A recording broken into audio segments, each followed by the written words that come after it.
So Nick, the one question that seems to be on everyone's mind right now is when the market going to move from this refi wave back to the purchase business? Yeah, we have a new administration in the White House. Rates are starting to inch up. We're watching the Fed, we're watching the Mortgage Bankers Association, and what we're doing is taking that information and we're feeding it right back to our customers through our daily lock float alerts and our weekly markets in a minute update. And from that analysis, we're expecting that rates are going to change this market about a third or halfway through the year. Yeah, I mean, that seems to make sense. And all things considered, that's maybe not a bad time for the refi market to cool down. As long as lenders are prepared to pivot and take advantage of this lending environment where the increase in new home sales will be there.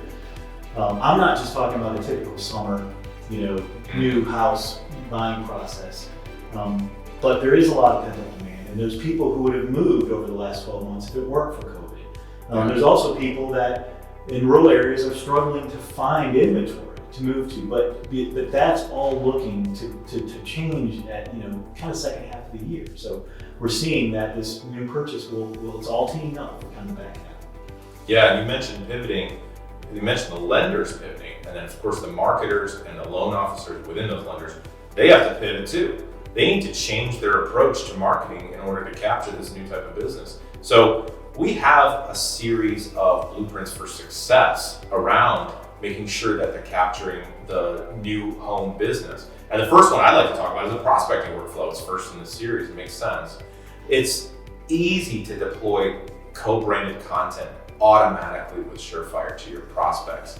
They're able to engage through our campaigns. They're able to connect with their referral partners.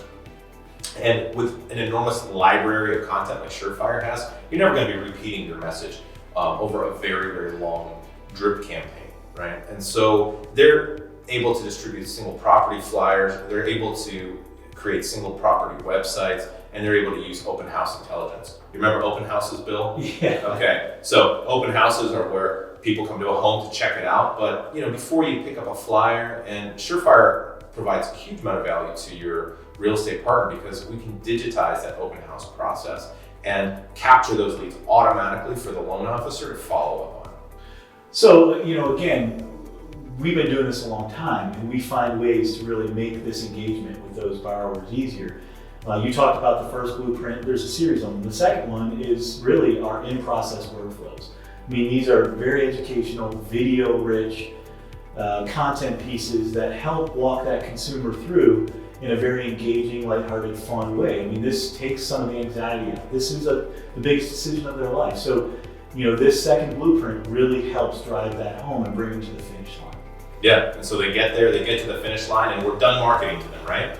No, of course not. Then it's time to pick up the baton and create a client for life. You don't want just one loan. You want to work with that borrower through their entire borrowing life cycle. So that means following up with them for years, not months. And so we create client for life workflows as our third blueprint for success. We allow you to deploy a multi-channel marketing approach through print communication, through emails, through texting, through outbound calls, so that you never lose contact with that borrower. So you're there for their next refi, you're there for their second home, you're there for their vacation home, you're there for the opportunity for them to refer you to some of their friends and family as well. Man, this is awesome, Nick. I'm already starting to feel better about where the market's heading in 2020. Yeah, I'm glad we had this